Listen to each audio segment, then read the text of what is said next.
আমার নবীর কোনো ক্ষতি হবে আর মালিক চায় চায় দেখবে, এটা হতে পারে না, কারণ একজন আরেকজনের বন্ধু, ঠিক কিনা জোরে বলেন। জিব্রাইল আমিন যেই মাত্র আমার নবীকে খবর দিলেন, নবী আর সামনে যান না, মায়ার নবী রিটার্ন চলে আইতেছেন। লোকগুলা যায় বলতেছেন, নেতা, ও নেতা, আর ঘুমায় থাকা লাগবে না, উঠে যাও, বাতিজা তোমার আসে নাই।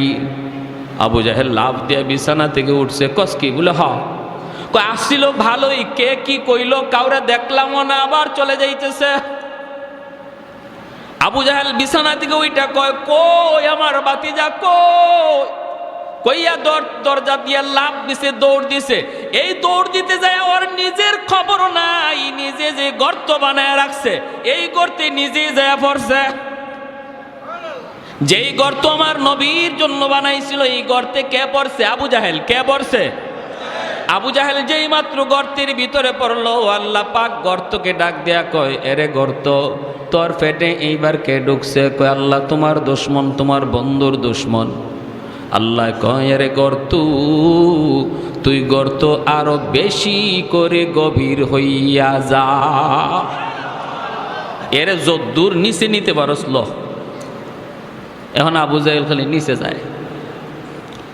লোকজনরে ডাক দিছে, আমারে তুল, আমারে তুল, আমারে উঠা। আবু জাহেল হাত বাড়াইছে, লাগাল পায় না।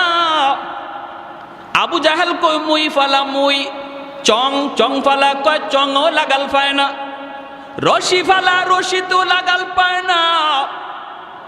এইবার আবু জাহেল নিচ থেকে কয়ে, আমি বুঝে ফেলেছি গন্ডগোল কোন জায়গায়। আমি তো এত বড় গর্ত বানাই নাই, আমার বাতিজারে মারার জন্য আমি এত গভীর গর্ত বানাই নাই রে। আমি তো ফরার পরে বুঝতেছি আমি কই ঢুকছি। অতএব আমাকে এখান থেকে তোরা কেউ তুলতে পারবে না। আমাকে যদি আজকে উঠাইতে হয়, তুলতে হয়, আমার বাতিজা মোহাম্মদ লাগবে। কেমন চিনাটা চিন্ত, বুঝে না বুঝে? তোরা একটু যা, আমার বাতিজা মোহাম্মদ রে যা বল, আমি গর্তে পড়া গেছি, তোলার জন্য সহযোগিতা লাগবে। লোকগুলা দৌড়ে আমার নবী, রহমতের নবী, মায়ার নবী, খুলুকে আযীমের অধিকারী নবী, উত্তম চরিত্রের অধিকারী নবীর দরবারে লোকগুলা হাজির। হাজির হয়ে বলতেছে, মুহাম্মদ, তোমার চাচা আবু জাহেল। নবী বলতেছে, আমার চাচা আবু জাহেল কি হইছে? কয়, গর্তের ভিতরে পড়ে গেছে, এখন তো তারে আমরা তুলতে পারি না, রশি দিয়েও লাগাল পাই না, চং লাগায়ও লাগাল পাই না, এখন তো তোলবার কোনো উপায় দেখি না। আমাদেরকে পাঠাইছে তোমাকে নেওয়ার জন্য, তুমি না গেলে বুঝি তারে তোলা সম্ভব হবে না। আল্লাহর নবী ভালো করে জানেন এই গর্তটা বানাইছিল নবীকে মারার জন্য। এটা জানার পরেও আমার মায়ার নবী, খুলুকে আযীমের অধিকারী নবী কয়, আমাকে নিয়ে চলো, আমার চাচারে গর্ত থেকে তুলতে আমি নবী সাহায্য করব। আল্লাহু আকবার। এ ভাই, আমরা হইলে বলতাম কি, গর্তে পড়ছে তো ভালো হয়েছে, এখন উপর থেকে মাটি দিয়া কবর দিয়া ফেলো, বলতাম না? ও গর্তে গেছে তো ভালোই হয়েছে, ওর আরো আগেই গর্তে যাওয়ার প্রয়োজন ছিল। কিন্তু মায়ার নবী, দয়ার নবী তখনও কোনো অভিযোগ করেন না। আমার নবী তখনও বলেন না আমি কেন যাব, এই গর্ত তো আমার জন্য বানাইছিল, এমন কোথাও রহমতের নবী বললেন না।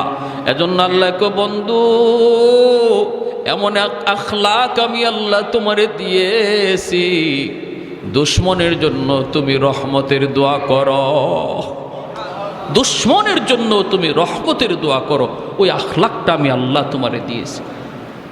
আল্লাহ নবী গর্তের কিনারায় আসলেন, আয়েশা নবী ডাক দিলেন, চাচা কেমন আছেন?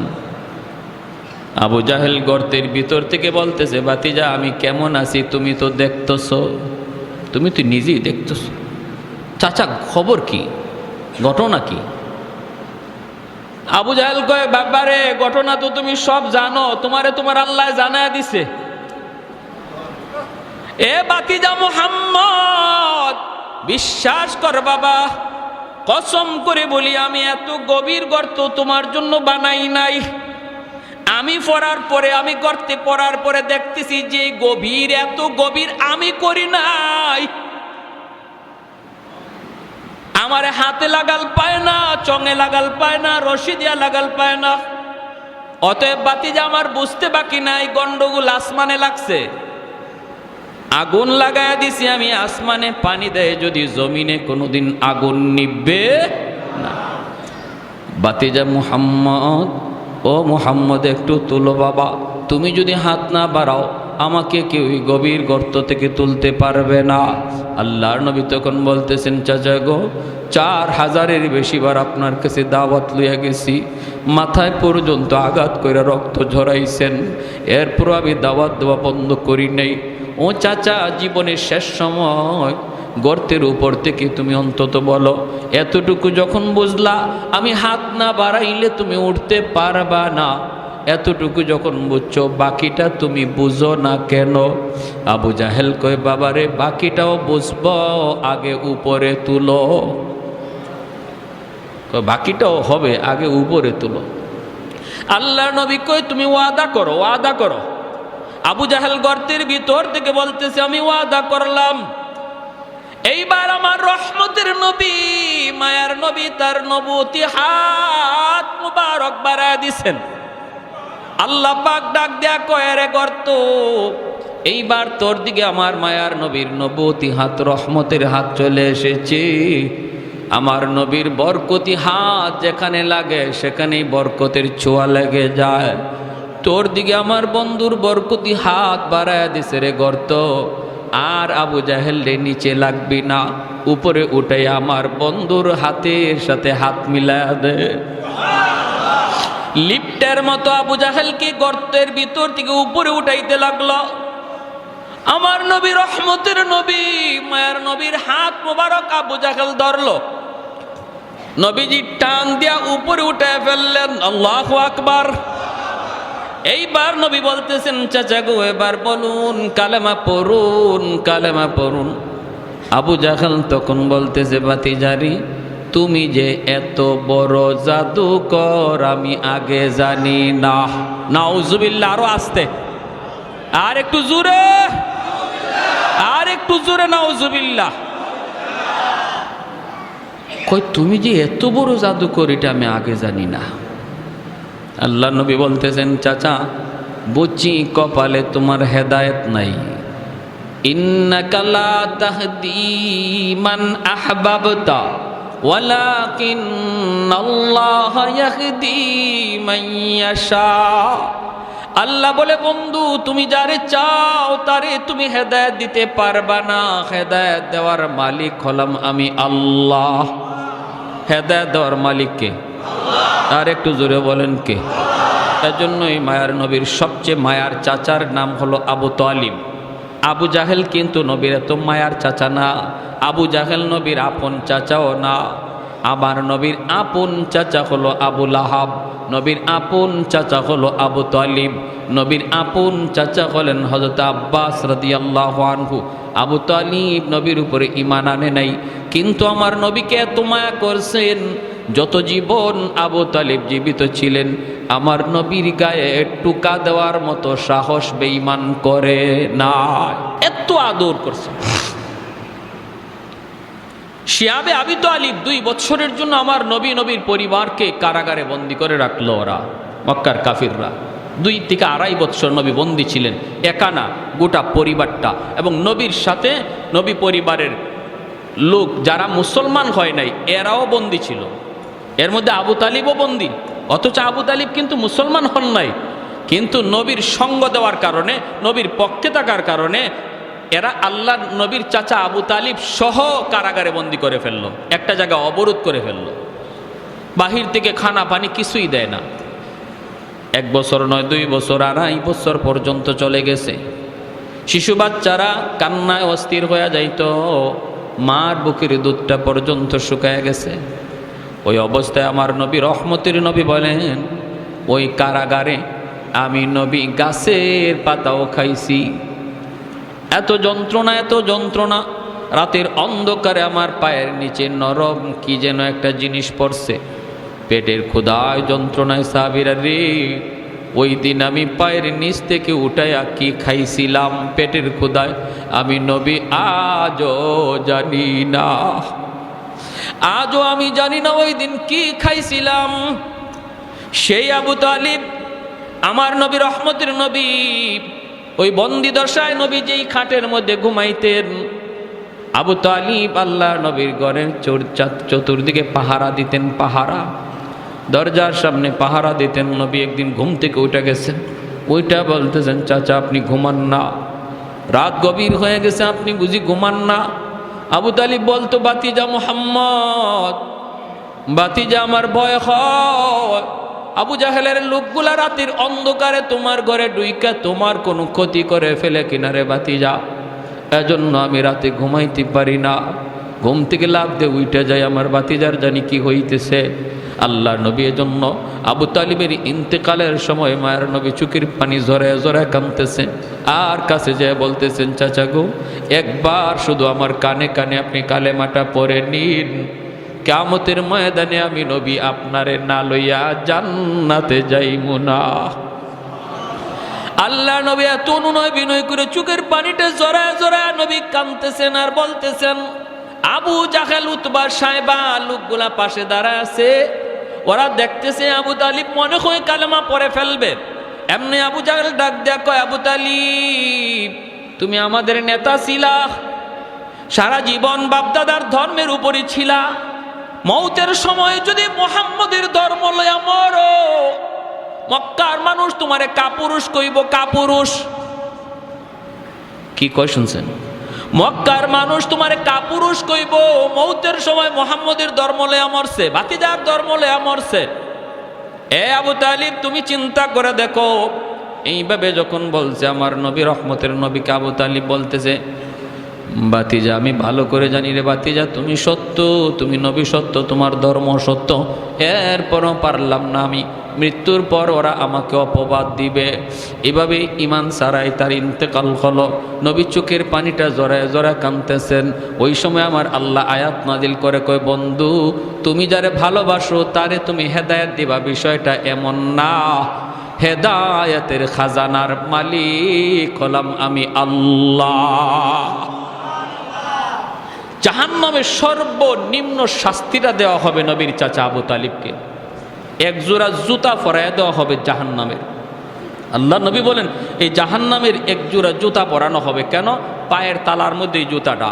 এরও একটা হিকমত লেখছেন মুহাদ্দিসিনে কেরাম হাদিসে।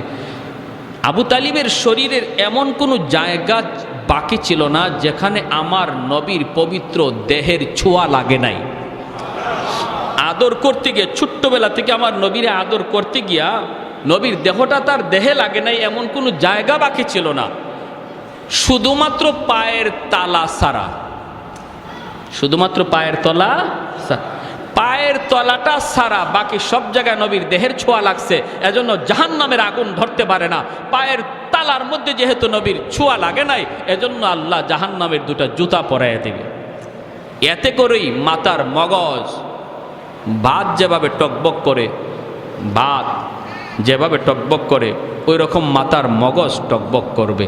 নবী বলেন এটাই জাহান্নামের সর্বনিম্ন শাস্তি, যে শাস্তিটা আল্লাহ আমার চাচা আবু তালিবকে দিবে।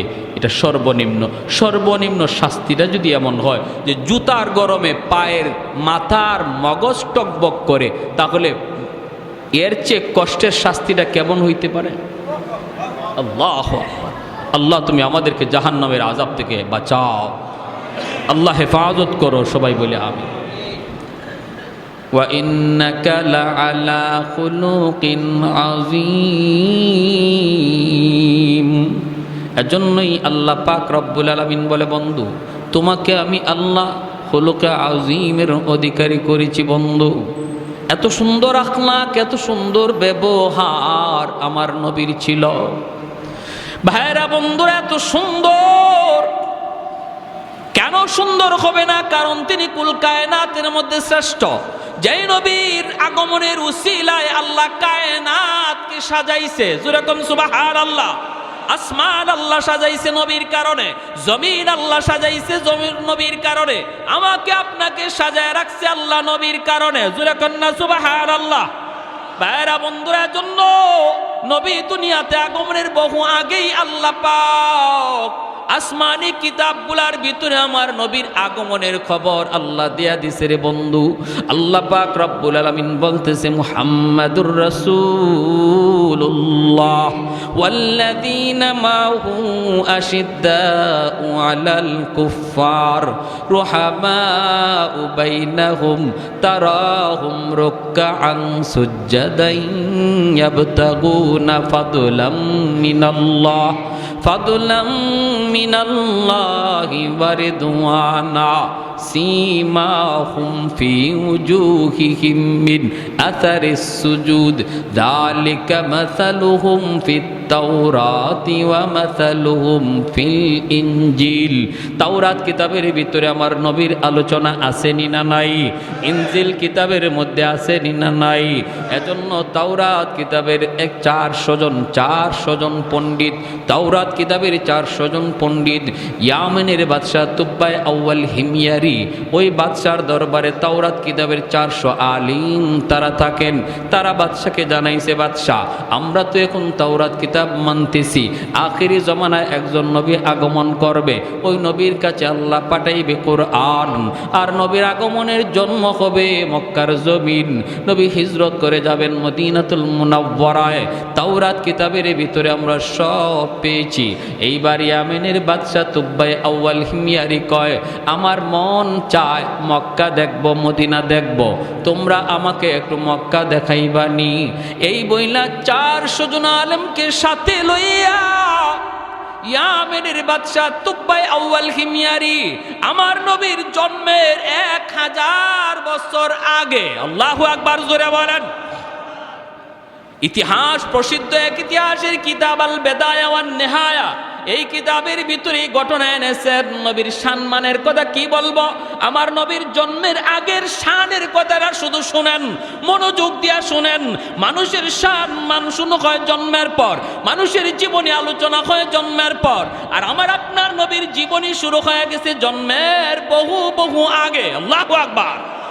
ইয়ামেনের বাদশা কয়, আমি মক্কায় যাব, 400 জন আলেম সঙ্গে লইয়া, বিশাল সৈন্যবহর সাথে লইয়া তারা মক্কার ভিতরে ঢুকতে যাবে। মক্কার ভিতরে মাত্র ঢুকতে যাবে রে ভাই, ইয়ামেনের বাদশা দেখে মক্কার কোনো মানুষ তারে স্বাগতম জানাইতে বের হয় না। বাদশার মাইন্ডে বড় লাগলো, বাদশাহ বড় মাইন্ডে লাগলো। বাদশাহ আলেমদেরকে বলতেছে, ঘটনা কি, এতভাবে জানাইলাম, এত নিউজ দিলাম, আমি মক্কায় আসতেছি, তখনকার সময়ের সবচেয়ে ক্ষমতাধর বাদশা, এত বড় বিশাল বহর, মক্কার মানুষ বুঝি নাই, কেউ আমাকে সম্মান জানাইতে বের হয় না। 400 জন আলেম তখন বলতেছে, বাদশা জাহাপনা, মক্কার মানুষের কাছে একটা ঘর আছে, যেই ঘরের নাম হলো বাইতুল্লাহ, খানায়ে কাবা। ওই ঘরটা হলো পৃথিবীর সবচেয়ে সম্মানী ঘর, এই ঘরের সম্মান তাদের কাছে সবচেয়ে বড়।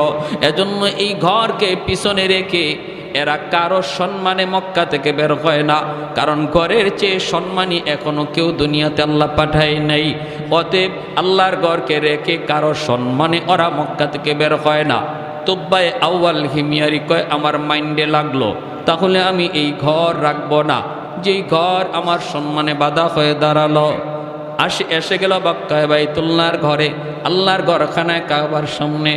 400 জন আলেম বাধা দেয়, ও বাদশাহ জাহাপনা, সব জায়গায় আঙ্গুল দিও না, সব জায়গায় তুমি বিয়াদবি কইরো না, সব বিয়াদবি আল্লাহ সইতে পারে, আল্লাহর ঘরের সাথে বিয়াদবি আল্লাহ সইতে পারে না, সব বিয়াদবি আল্লাহ সইতে পারে, কিন্তু আল্লাহ তার বন্ধুর সাথে বিয়াদবি সইতে পারে না। আওয়াজ দেয়া বলেন ঠিক কিনা? এজন্য নবীর সাথে যারা এই বিয়াদবি করেছে, নবীর যুগে প্রত্যেকটা বিয়াদবরে আল্লাহ ধরছে। আল্লাহ কয়, আমি আল্লাহ আমার কথা সইতে পারবো, আমার বন্ধুরে গালি দিলে আমি সইতে পারি না। আর নবী কয়, আমি নবী আমার গালি সইতে পারি, আমার আল্লাহরে গালি দিলে আমি নবী সইতে পারি না। বন্ধু বন্ধুর জন্য কতটা পাগল! বাইতুল্লাহ হাত দিয়া দিবে ভাঙ্গার জন্য, 400 জন আলেম বাধা দেয়, এরপরও তুব্বায় আউয়াল হিমিয়ারি বাধা মানতে রাজি না। হাতটা দিয়ে দেয় আলেম ওলামারা বাধা দেয়, বাধা মানে না। যেই মাত্র হাতটা আল্লাহর ঘরে মাত্র লাগাইলো ভাঙ্গার নিয়তে, সাথে সাথে নাক মুখ দিয়া রক্ত বের হওয়া শুরু হলো, ফিনকে দিয়া রক্ত বের হওয়া শুরু হলো। বাদশার সাথে সাথে যেই জায়গায় দাঁড়ানো ছিল জায়গার মধ্যেই দাঁতি লেগে গেল, মরে যাবে, রক্ত বক্ত বন্ধ হয় না। এইবার আলেমরা বলতেছে, বাদশাহ বারবার বলেছিলাম বেয়াদবি সব জায়গায় আল্লাহ সহ্য করে না, কেন তুমি এমনটা করতে গেলা?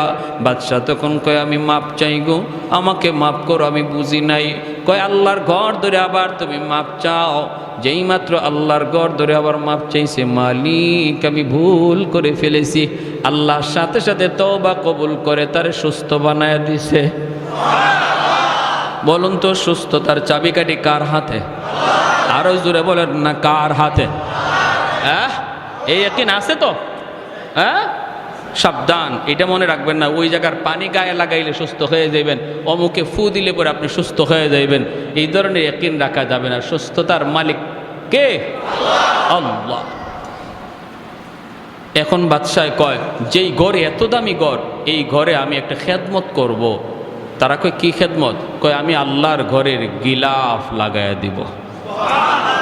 আমার নবীর জন্মের 1000 বছর আগে আল্লাহর ঘর খানায় কাবার গিলাফ লাগাইল যে ব্যক্তি, সে হলো ইয়ামেনের বাদশাহ তুব্বাই আউয়াল হিময়ারি। কে উল্লেখ করেছেন?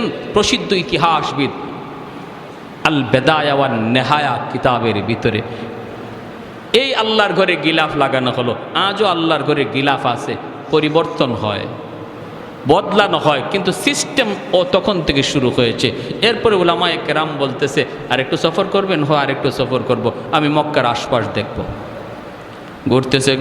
ঘুরতেছে একটা রাস্তার কিনারা, একটা রাস্তা দিয়ে তারা হাঁটতেছে।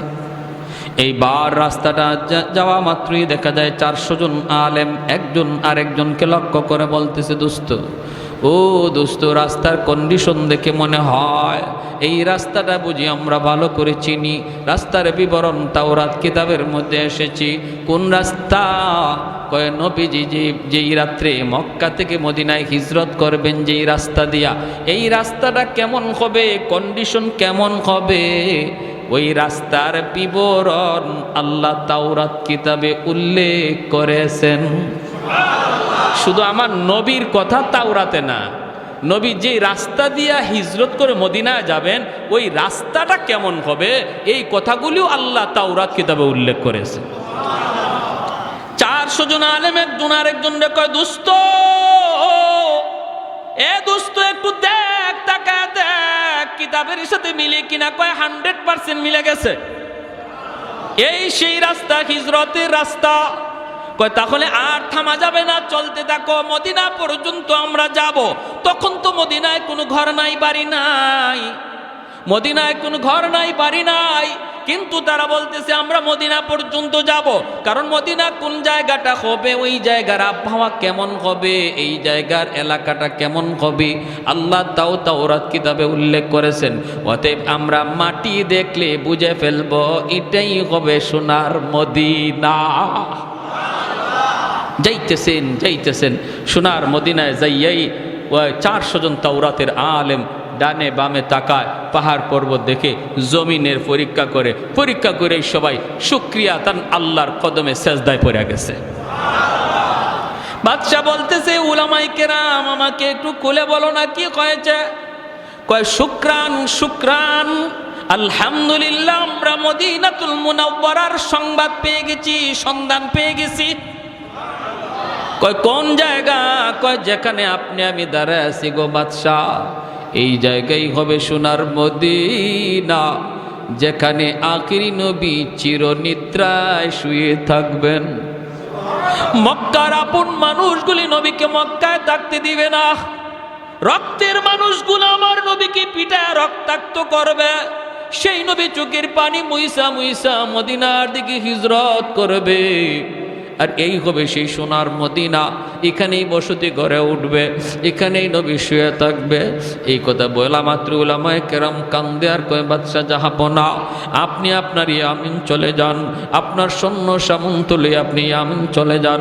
কিন্তু আমরা সিদ্ধান্ত নিয়েছি, মদিনার সংবাদ যেহেতু পেয়ে গেছি, সন্ধান যেহেতু পেয়ে গেছি, আমরা বাকি জীবন এই জায়গায় কাটায় দিব। এখানেই যেন আমাদের মরণ হয়, এখানেই যেন আমাদের কবর হয়। আমাদের কবরের পাশ দিয়ে যেন রহমতের নবী হাঁটা চলা করে। আমার নবী রহমতের নবীর পায়ের দুলায় যেন আমরা কবরে শান্তি পাই। যেরকম সুবহানাল্লাহ। এ ভাই, একটু মনোযোগ দিয়ে শুনো রে নবীর আশিক, একটু তোমার আমার নবীর শান মানের কথাগুলি একটু শোনো। আমি তো শুধু শানের কথাগুলা বলতেছি, আমার নবী এখনো আসেনি নাই দুনিয়ায়। দুনিয়া আসার আগে নবীর শান কি ছিল ওই কথাগুলি শুধু একটু বলতেছি, মনোযোগ দিয়ে শোনো। আজকে কার প্রেমে পাগল হয়েছো তুমি? কোন খেলোয়াড়ের প্রেমে পাগল হয়েছো? কোন মানুষের প্রেমে পাগল হয়েছো? পাগল যদি হওয়ার কথা, মহব্বত যদি তোমার করার কথা, ইশক ভালোবাসা যদি তোমার অন্তরে নেওয়ার কথা, তিনি হবেন তোমার নবী, তোমার কান্ডারি নবী, নবী মুহাম্মাদুর রাসূলুল্লাহ সাল্লাল্লাহু আলাইহি ওয়াসাল্লাম। উলামায়ে কেরাম কই, বাদশা আপনি চলে যান, আমরা ইয়ামেন ফিরে যাব না। আমরা মদিনাতে আমাদের কবর বানাতে চাই, মদিনা যেন আমাদের কবর হয়। বাদশা বলতেছে, আমারও তো মন চায় আমার কবরটাও মদিনায় হোক, কিন্তু আমি তো ইয়ামেনের বাদশা। আমি যদি বাদশাহী যদি আমাকে ছাড়তে হয়, কাউকে বুঝাইতে হবে। কি করব? আমি ইয়ামেন চলে যাই, তোমরা এখানে থাকো, আমি তোমাদের জন্য 400টা ঘর বানায় দিয়ে যাই। বাদশাহ 400 জন আলেমের জন্য 400টা ঘর বানায় দিল। একটা ঘর বাদশাহ আলাদা করে বানাইতেছে মনের মাধুরী দিয়া। এত সুন্দর করে বাদশাহ একটা ঘর বানাইতেছে। 400 জন আলেম ডাক দিয়া কই, বাদশাহ যাবো না, এই ঘরটা তুমি কার জন্য বানাও? এই ঘর তুমি কার জন্য বানাও? বাদশাহ চোখের পানি মুছে আর কয়, আমার রহমতের নবী যখন মক্কা থেকে মদিনায় হিজরত করবে, মদিনায় তোর কোনো বাবা থাকবে না, তার কোনো ভাই বোন বলতে কেউ থাকবে না, মদিনায় তার কোনো ঘর থাকবে না, বাড়ি থাকবে না। মায়ার নবীর জন্য আমি তার জন্মের 1000 বছর আগে মদিনায় ঘর বানায়া দিয়া গেলাম, যেন হিজরত করে আমার নবী মদিনা আসার পর কারো বাড়িতে যাইতে না হয়, কারো ঘরে ঢুকতে না হয়, নবী যেন নিজের ঘরে ঢুকতে পারে। এই ঘরটা মনের মাধুরী দিয়া বাদশা বানায় দেয়, আর ঘরটা তালা দিয়া চাবিটা আমির সাহেবের হাতে বুঝায় দেয়। বাদশা কান্দের, আমির সাহেব চাবিটা হাতে নেন, আপনার মৃত্যুর আগে আপনি আপনার চাবিটা আপনার ছেলেরে বুঝায় যাবেন। ছেলেরে বলবেন সে যেন তার ছেলের হাতে বুঝায় দেওয়া যায়, তারে বলবেন সে যেন বুঝায় যায়। এইভাবে এই চাবির প্রকৃত মালিক হলেন রহমতের নবী, মায়ার নবী। আর আমার একটা চিঠি, আমি চিঠিটাও দিয়া গেলাম, চিঠিটাও আমানত হিসাবে রাখবা, আমার নবীর হাতে যেন চিঠিটা যায় পৌঁছে। আমি সব চিঠি আর চাবি হাতে রাখলো। এ ভাই, আমার নবী 1000 বছর পরে নবী দুনিয়া আসলেন, নবী আস্তে আস্তে বড় হলেন। এরপরে নবী দাওয়াত দিলেন মক্কার মানুষগুলিকে, তারা কিছু মানলো না। নবীকে মক্কায় থাকতে দিল না, বের করে দিল। আমার নবী রাতের অন্ধকারে মক্কা ছেড়ে বের হয়ে চলে আসতেছেন। মক্কার কাছাকাছি আইসা নবী মক্কার দিকে তাকায় চোখের পানি ঝরায় নবী কান্দে আর কয়, এরে মক্কা, আমি তোমার কুলে ছোট থেকে বড় হয়েছি, আমি তোমার মাটিতে কত দৌড়াদৌড়ি করেছি, কত খেলাধুলা করেছি। আজকে আমার আপন মানুষগুলা আমাকে আমার জন্মভূমিতে থাকতে দিল না, আমার মায়ার মানুষগুলা, আমার রক্তের মানুষগুলা আমার মায়ার দেশে আমাকে থাকতে দিল না। নবী যখন চোখের পানি জোরে জোরে কান্দে, আল্লাহ পাক জিব্রাইলকে পাঠায় দিছে, জিব্রাইল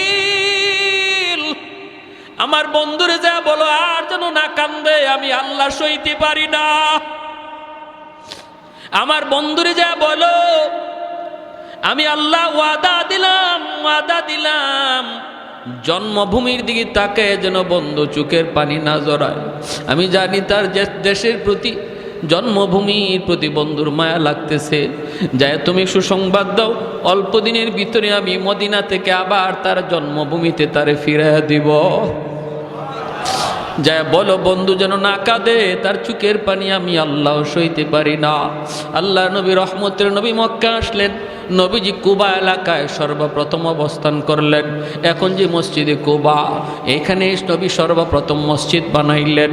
আর নবী ঘোষণা দিলেন, এই কুবা মসজিদে যে 2 রাকাত নামাজ পড়বে আল্লাহ তারে কবুল একটা উমরা হজের সওয়াব দান করবেন। এই কুবা এলাকাটা হলো আমার নবীর বাবা আব্দুল্লাহর নানার বাড়ি। এই জায়গাটাতে আমার নবীর কিছু আত্মীয় স্বজন ছিল, এজন্য কুবা এলাকায় নবী সর্বপ্রথম অবস্থান করলেন, মসজিদ বানাইলেন। মদিনা থেকে মানুষ নবীকে সুস্বাগতম জানানোর জন্য কুবার দিকে রওনা দিছে। সবাই কুবার দিকে রওনা দিছে। এইদিকে ওই আমির সাহেবের হাতে ইয়ামেনের বাদশার দেওয়া যে চিটিয়ার চাবি ছিল, এই চিটিয়ার চাবি আমানত হিসাবে আস্তে আস্তে হাত পর হাত, এক হাত থেকে আরেক হাত হইতে হইতে সর্বশেষ আমির সাহেবের বংশের যেই লোকটার কাছে সর্বশেষ এই চিটিয়ার চাবি এসে পৌঁছল, তার নাম হলো আবু আইয়ুব আনসারী রাদিয়াল্লাহু আনহু। সর্বশেষ এই চিটিয়ার চাবি হযরত আবু আইয়ুব আনসারী রাদিয়াল্লাহু তাআলা আনহুর হাতে এই চিটিয়ার চাবি এসে পৌঁছল। মদিনার মানুষজন কুবার দিকে যায়, মানুষেরা কয় আবু আইয়ুব তুমি কি যাইবা না নবীকে আগে আনতে? আবু আইয়ুব আনসারী কয় তোমরা যাও, আমি একটা ঘর মোছামুছি করতেছি, পরিষ্কার করতেছি। বলি ঘর কার ঘর? কয় বুঝবা সব পরে সব তোমরা জানবা, তোমরা যাও। আমার মন বলে তোমরা নবীকে যে খুঁজে তালাশ করো, আর আমার নবী আমাকে খুঁজতে এখানে আসবে। আমার মন বলে মায়ার নবী আমাকে খুঁজতে এখানে আসবে, কারণ আমার আল্লাহ অবশ্যই তার বন্ধুকে জানায় দিছে, বন্ধু তোমার ঘর রেডি আছে, এখনো ওই ঘরের তালা কেউ খুলে না, সবার আগে তুমি যায় তালা খুলবা। আল্লাহ নবী রহমতের নবীর কাছে মদিনার মানুষজন যা বলতেছে, নবী গো আমার বাড়িতে আপনি আগে উঠুন। ওগো নবী আমার অতটা বাড়ি আছে, এতটা ঘর আছে, থাকার কোনো সমস্যা নাই। আল্লাহ নবীকে যার যার বাড়িতে নেওয়ার জন্য সবাই পাগল পারা হয়ে গেল।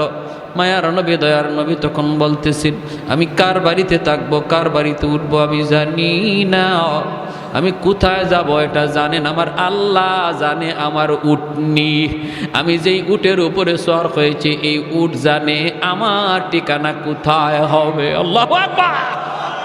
কৌনैन मुख्तार खुदा तुमको बनाया, कौनैन मुख्तार खुदा तुमको बनाया, उम्मत का निगाहबान खुदा तुमको बनाया, उम्मत का निगाहबान खुदा तुमको बनाया।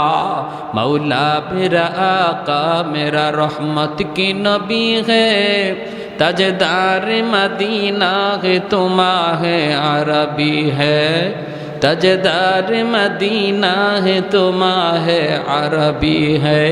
अशजार ने देते हैं नबूवत के शहादात, तशकीक कमर में है तो अंगुल की इशारात। আমার নবীর আঙ্গুলের ইশারায় চাঁদ 2 টুকরা ওইসেনি না ওইসে না। আল্লাহুম্মা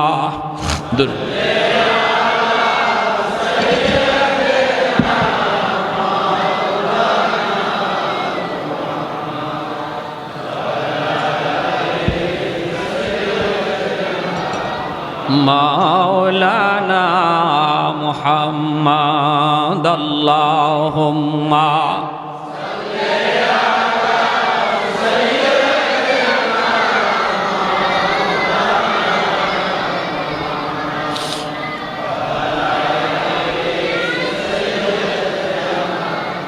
মাওলানা মুহাম্মদ।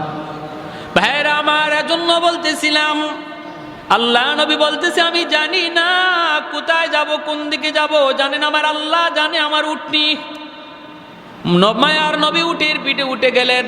সাহাবায়ে কেরাম, মদিনার মানুষ যাদেরকে আনসার বলা হয়, নবীর সাথে যারা মক্কা থেকে মদিনায় হিজরত করেছে তাদেরকে মুহাজির বলা হয়। আর মদিনার মানুষ যারা নবীকে সাহায্য করেছে তাদেরকে আনসার বলা হয়। আনসার শব্দের অর্থই হলো সাহায্যকারী।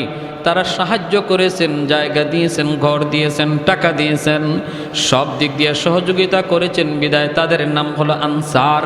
সবাই যায়, যান না শুধু একজন। তিনি কে? আবু আইয়ুব আনসারি। তিনি তো ওই ঘরটা শুধু মুছামুছি করতেছেন, পরিষ্কার করতেছেন। আমার নবীর উটনি একে একে নবীকে নিয়ে চলতে লাগলো। সামনে একজনের বাড়ি পড়ে, ওই বাড়িওয়ালা মনের ভিতরে বড় আশা নিয়ে বসা থাকে, ও মালিক, তোমার বন্ধুর উটনিটা যদি আমার বাড়ির সামনে একটু বসতো, হায় রে, যদি আমার বাড়ির সামনে উটনিটা একটু বসতো। কিন্তু না, বাড়িটা পাস করে যখন উটনিটা চলে যায় সে নিরাশ হয়ে যায়। সামনের বাড়িওয়ালা বুক ভরা আশা নিয়ে আবার বসা থাকে, মনে হয় আমার বাড়িতে উটনিটা বসবে, তার বাড়িতে উটনিটা বসলো না। আগাইতেছে মক্কা মদিনার অলি গলি দিয়ে উটনিটা যায়। কেউ তারে রাস্তা চিনায় দেওয়া লাগতেছে না, যেন উটনি মদিনার সব রাস্তা চিনে। এইভাবে উটনিটা মায়ার নবীকে নিয়ে ঘুরতেছে।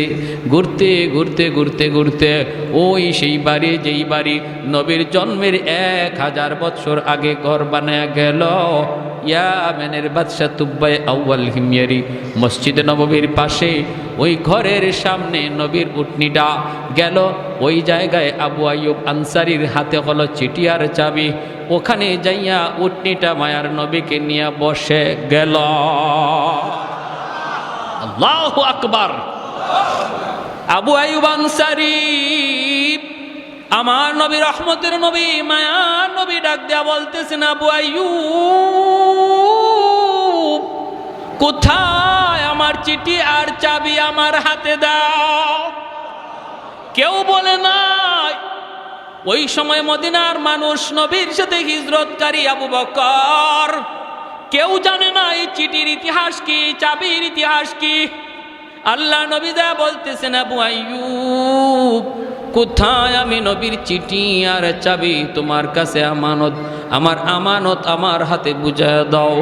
আবু আইয়ুব আনসারি চোখের পানিটা মুছে আর কয়, নবী গো, আমি ভালো করে জানতাম গো নবী, আপনাকে আমার আল্লাহ সব জানায় দিবে, আর আপনি ঠিকই আমার খুঁজেই পর্যন্ত পৌঁছে যাবেন। আমি তো কুবা যাইতে পারতাম, যাই নাই। আমি আপনার ঘরটা মুছামুছি করতেছি গো আল্লাহর নবী। মায়ার নবী চিঠিটা আর চাবিটা হাতে নিয়েছেন। হাতে নিয়ে মায়ার নবী চিঠিটা খুললেন। চিঠিটা খোলার পরে নবী দেখেন লিখছে তুব্বাই আউয়াল হিময়ারি, নবীর জন্মের 1000 বছর আগের চিঠি। এই চিঠিতে ইয়ামেনের বাদশা লেখছে, ও গো মায়ার নবী, রহমতের নবী, সরওয়ারে দু জাহান, সৈয়দুল মুরসালিন, নবী গো, সফরে বের হয়ে আপনার মদিনাতুল মুনাওয়ারার সন্ধান পেয়ে গেছি। আমার 400 জন আলেম মদিনায় রয়ে গেছি, ওদের কবর হবে আপনার কবরের পাশে। মন চাইছিল আমিও থাকতাম, কিন্তু পারলাম না। আমি বাদশাহ হয়ে ইয়ামেন ফিরে গেলাম।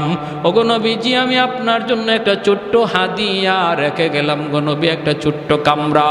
মদিনায় যেদিন আপনি হিজরত করে আসবেন, আপনি ওই কামরার মধ্যে আগে ঢুকবেন, এই ঘরের মালিক হলেন আপনি। আমি আপনার উপরে আপনার জন্মের 1000 বছর আগে ঈমান আনলাম। জন্মের 1000 বছর আগে ঈমান আনলো ইয়ামেনের বাদশাহ তুব্বাই আউয়াল হিময়ারি। ভাইরা আমার, জন্য বলতেছি, আমার নবীর সম্মানের কথা কি বলবো, সারা রাত বললেও শেষ হবে না। মায়ার নবী, দয়ার নবী জন্মগ্রহণ করলেন। নবী জন্মগ্রহণ করলেন, মক্কার পাশ থেকে মানুষজন, মহিলারা বাচ্চা নেওয়ার জন্য আসতেছে লাইন ধরে। নবীর দুধমা হালিমা সাদিয়া, তিনিও আসতেছেন লাইন ধরে। বান্ধবীদের সাথে হালিমা সাদিয়ার উটনিটা কোনোভাবেই সাথে পাল্লা দিয়া পারে না, কারণ হালিমা সাদিয়ার উটনিটা বড় দুর্বল। আল্লাহর নবী, রহমতের নবী, মার কুলে জন্মের আগেই তো নবী বাবা হারাইলেন, আমার নবী তো এতিম। হালিমা সাদিয়া বান্ধবীদের সাথে পাল্লা দিয়া পারলেন না, ওরা আগে চলে আসলো, কারণ উট ছিল তার বড় দুর্বল, হাঁটতে পারে না। বান্ধবীরা আগে আইসা একে একে ভালো ভালো ঘর থেকে বাচ্চাগুলি টাকার বিনিময়ে নিয়ে গেল। আমার নবীর দরজার সামনে যে হাজির হয়, হাজির হয়ে কয় বাচ্চা আসেনি? নবীর মা আমেনা কয় আছে তো। কয় বাবা আসেনি? নবীর আম্মা চোখের পানিটা মুছে আর কয় না, আমার সন্তানের বাবা নাই, আমার সন্তান মোহাম্মদ ইয়েতিম, আমার সন্তান আব্বাকে ডাক দিতে পারে না। বাবা ডাক দেওয়ার ভিতরে কত মজা আমার নবী জানে না, আব্বু ডাকটার মধ্যে কত মজা আমার নবী জানেন না। কয় না না, এতিম সন্তান নেওয়া যাবে না, নাইলে আমরা বকশিশ বেশি পাবো না। মহিলারা একে একে চলে গেল, কেউ নবীকে নিল না। হালিমা সাদিয়া সবার পরে মক্কায় ঢুকলেন। সবাই তো ভালো ভালো ঘর থেকে বাচ্চা নিয়ে গেছে। হালিমা সাদিয়ার ভাগ্য আমার নবীর দরজায় তারে নিয়ে আসছে। হালিমা সাদিয়া দরজার সামনে আইসা বলতেছে বাচ্চা আসেনি? নবীর আম্মা কাঁদেন আর বলেন আমার সন্তানের তো বাবা নাই। আছে তো বাচ্চা, বাবা নাই, এতিম, তুমি নিবানি। হালিমা সাদিয়া দরজার বাহির থেকে বলতেছে দরজাটা একটু খুলো, তোমার মানিকের চেহারাটা এক নজর দেখাও, এরপরে সিদ্ধান্ত নিব আমি নিব কি নিব না। দরজাটা খোলার পর আমার নবীর চেহারাটা দেখা মাত্রই হালিমা সাদিয়া আল্লাহু আকবার বলে আওয়াজ দিয়া উঠলেন। আল্লাহু আকবার। হালিমা সাদিয়া কই গো আমেনা, আমি হালিমা জীবনে কত সুন্দর সন্তান দেখেছি, এত সুন্দর বালক আমি জীবনে কোনোদিন দেখি নাই। আমেনা বলতেছে তুমি কেমনে দেখবা, আমিও তো দেখি নাই।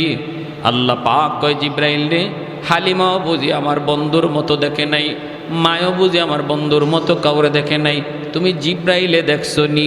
জিব্রাইল কয় আল্লাহ, পৃথিবীর পূর্ব থেকে পশ্চিম, উত্তর থেকে দক্ষিণ, তামাম দুনিয়া আমি জিব্রাইল সফর করেছি। কসম খোদার মালিক, তোমার বন্ধুর মতো দ্বিতীয় আরেকজন সুন্দর আমি পৃথিবীর কোথাও পাই না। আল্লাহ পাক কয় জিব্রাইল তুমি কেমনে দেখবা, আমিনা কেমনে দেখবে, হালিমাও কেমনে দেখবে? আমি আল্লাহ কি বলি শোনো, আমি তো খালিক, আমি তো মালিক, আমি তো মানুষ বানাই। আমি আল্লাহ বলতেছি আমার বন্ধুর মতো দ্বিতীয় আরেকজন পৃথিবীতে আমি অতীতে বানাই নাই, ভবিষ্যতেও বানাবো না।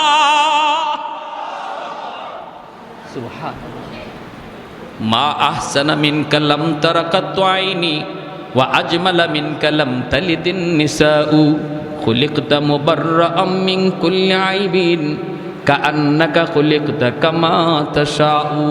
এজন্যই হযরতে হাসান রাদিয়াল্লাহু তাআলা আনহু বলতেন, ওগো নবী আপনার মতো এত সুন্দর কোনো চোখ কোনোদিন দেখে নাই, আপনার মতো এত সুন্দর কোনো সন্তান পৃথিবীর মা জন্ম দেয় নাই। ওগো নবী আপনার চেহারার দিকে তাকাইলে মনে হয় আল্লাহ আপনারে জিগায়া জিগায়া বানাইছে। আল্লাহ আপনার চেহারা বানাইবার সময় যেন আপনারে জিজ্ঞেস করেছে, বন্ধু আমার তোমার চেহারা আমি আল্লাহ বানাবো, বন্ধু কেমনে বানাইলে তুমি খুশি একটু বলো। ওগো নবীজি আপনার চোখ বানানোর সময় যেন আল্লাহ আপনাকে জিজ্ঞেস করেছে, বন্ধু কেমন চোখ তোমারে দিলে তুমি খুশি হও। নবী গো আপনি যেভাবে চাইছেন যেন আল্লাহ আপনাকে এমন চক্ষুটাই দান করেছে। আপনার প্রতিটা অঙ্গের দিকে তাকাইলে মনে হয় আপনার মর্জি মতো আল্লাহ আপনারে বানাইছে, আর আমাদেরকে বানাইছে আল্লাহ তার নিজের মর্জি মতো, আর আপনারে বানাইছে যেন আল্লাহ আপনার মর্জি মতো। আমারে আপনারে যদি আল্লাহ কইতো তুমি আব্দুর রহিম আব্দুল করিম তোমার চোখ কেমনে বানাবো, তোমার চোখটা কেমনে বানাইলে তুমি খুশি, আপনি তো কি কইতেন? আমি হইলে কইতাম আল্লাহ হরিণের মতো ডাগর ডাগর চোখ। না, বিভিন্ন কবিরা দেখবেন কবিতার মধ্যে তার প্রেমিকার কত গল্প করে, কত প্রশংসা করে, করতে করতে জানো আমার মাহবুবার চোখটা কেমন ছিল, হরিণীর মতো ডাগর ডাগর চোখ। তারপরে নাকটা ছিল খুব ধারালো, চুলগুলি ছিল এমন, তারপরে এমন কত প্রশংসা চেহারার। হযরত হাসান রাদিয়াল্লাহু তাআলা নবীজির একজন প্রসিদ্ধ সাহাবী, তিনি বহুত বড় কবি ছিলেন। তিনি বলতেছেন খুলিকতা মুবাররাআম মিন কুল্লি আইবিন কাআন্নাকা খুলিকতা কামা তাশাউ। এতটা নিখুঁতভাবে আল্লাহ আপনারে বানাইছে গো নবী, আপনার দিকে তাকাইলে মনে হয় আপনার মর্জি মতো আল্লাহ আপনারে বানাইছে। যেটা যেভাবে বানাইতে কইছেন আল্লাহরে, আল্লাহ যেন এইভাবে আপনারে বানাই দিছে। সুবহানাল্লাহ।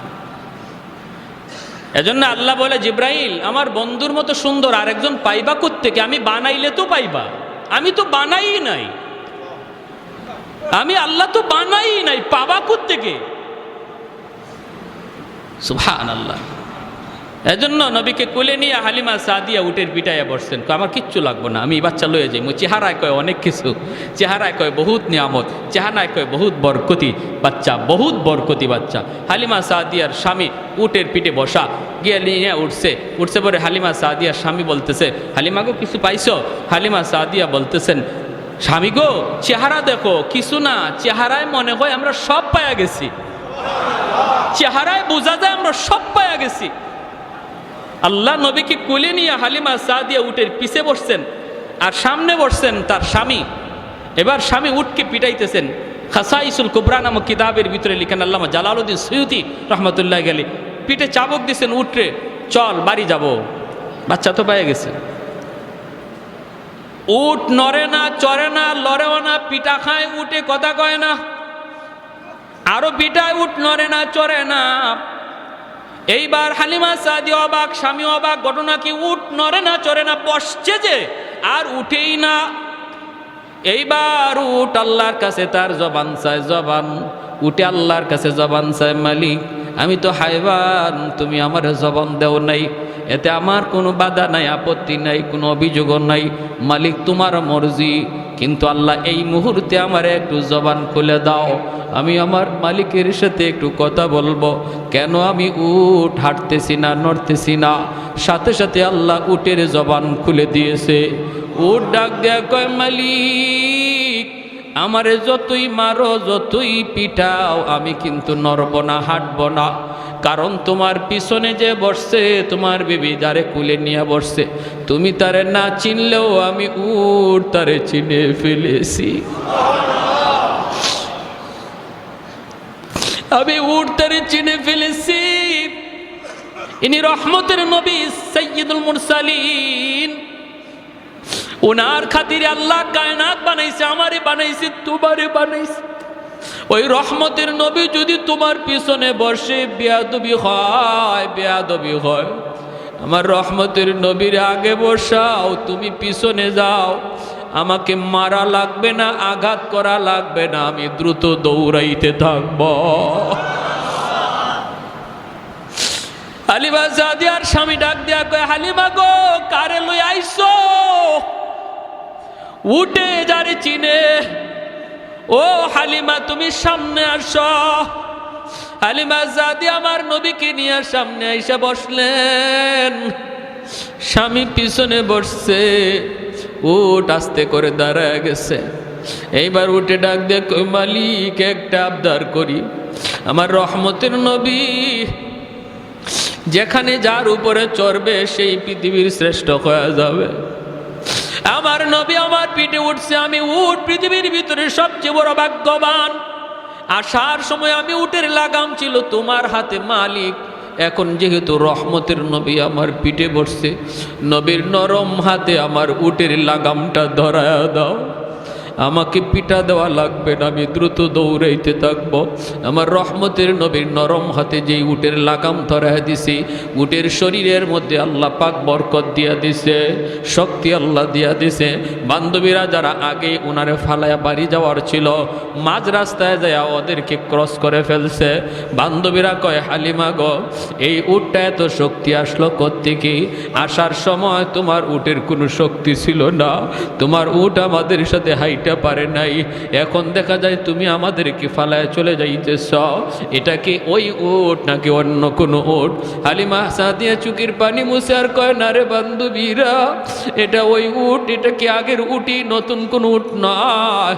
যাবার সময় উটের লাগাম ছিল আমার স্বামীর হাতে, আর এখন উটের লাগাম হলো রহমতের নবীর হাতে। शाफ़िअ रूज़ जज़ा व ज़ा ख़तीब अंबिया शाफ़िअ रूज़ जज़ा व ज़ा ख़तीब अंबिया साहिब हौज़ लिवाज़िल ले खुदा रूज़ अतीद साहिब हौज़ लिवाज़िल ले खुदा रूज़ अतीद साहिब असरार ऊनाम से अकबर बरमला इल्म ऊ अज अव्वलिनो आखिरी अंदर मजीद रहमतुल लिल आलमी खंदश खुदावंद करीम खल्क़ खुल्क़ कौल फ़िअल हदिय सिमते ऊ हमीद। जोरे बोली अल्लाहु अकबर। ওই নবী এখনো রওজায় শুয়ে শুয়ে আমার আপনার জন্য আল্লাহর কাছে কাঁদতেছে। উম্মতের প্রতিটা হরকত, প্রতিটা আওয়াজ, প্রতিটা নড়াচড়া, প্রতিটা কাজ, খবরগুলি আল্লাহ ফেরেশতার মাধ্যমে নবীর কাছে পৌঁছাইতেছে।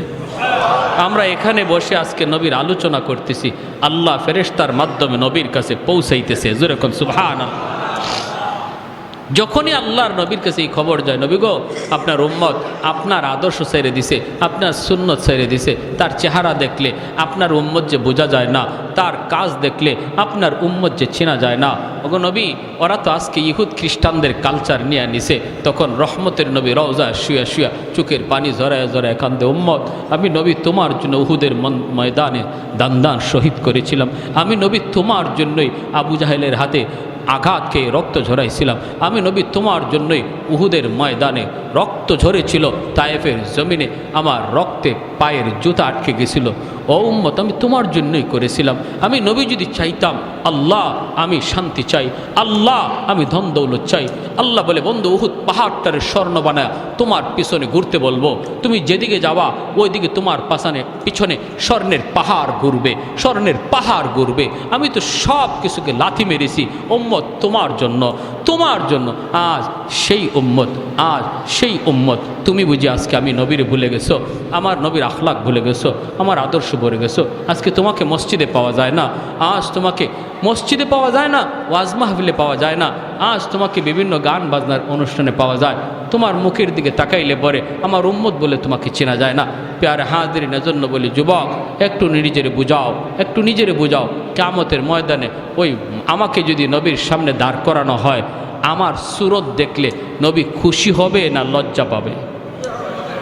যদি নবীর সুন্নত না ধরি, নবীর আদর্শ মতো না চলি, আমার নবীর সামনে যখন আমাকে দাঁড় করানো হবে তখন আমার নবী লজ্জা পাবে, লজ্জা পাবে, কষ্ট পাবে। হায় রে আমার উম্মতের বুঝি হালত। হাসরের মাঠে নবীর একটা উম্মত এরকমভাবে জাহান্নামের আসামি হয়ে রওনা দিয়া দিছে, জাহান্নামের আসামি হয়ে রওনা দিয়া দিছে।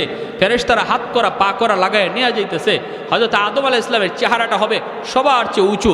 আদম আলাইহিস সালাম হাসরবাসী মানুষকে একটা উপরে গাছ যেভাবে নিচের মানুষকে দেখে এরকমভাবে দেখবে। আদম আলাইহিস সালাম দেখতেছে একটা মানুষকে নিয়ে যাইতেছে জাহান্নামের ফেরেশতারা, তার হাত পায়ের অঙ্গগুলা চমকাইতেছিল। তার গুনার কারণেই নিচ্ছে, কিন্তু সে নামাজ পড়তো, অজু করতো, আর অজুর কারণে তার অঙ্গগুলা চমকাইতেছিল। আদম আলাইহিস সালাম তখন ডাক দিবে, ইয়া মুহাম্মদ, ইয়া আহমদ, আমার নবীকে ডাক দিবে।